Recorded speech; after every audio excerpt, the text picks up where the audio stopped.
The lacquer takes roughly 10 minutes to dry to the touch, and then you can start sanding it. If it's a little bit more, that's fine. If it's overnight, that's even better. It gives it a chance to really dry up and cure before you sand it down. But if you sand too soon, you're going to gum it up. So it's as simple as, if you don't know it's dry, just simply touch it. If it's tacky, give it more time. If it feels dry to the touch, you're probably fine.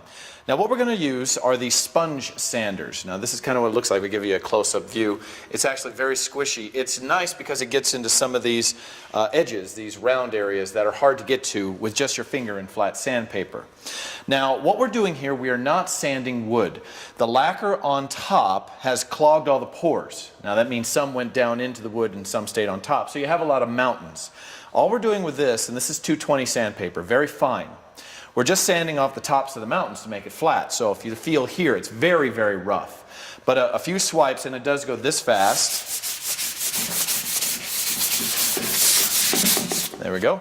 Nice and smooth. And that's really all it takes. And you sand the whole thing. So when you do these decorative edges, you simply take an edge and push in, and now it does the whole round edge in just 2 swipes. This decorative edge here, and you can press in and it gets around the round areas and makes it nice and smooth. The easiest way to know if you've sanded it is touch it. If it is smooth, you touched it. You sanded it down and it's done. If it feels rough, then hit it a little bit more with the sandpaper. Now if you have drips from the lacquer for whatever reason, maybe I missed or something happened, I don't know, then you'll need some rougher sandpaper to actually get rid of it. But the rest of it should be done with this.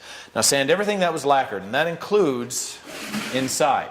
You want to get inside here, you want to get the back of the door. Anything that I sprayed with the gun, make sure to sand it down with this.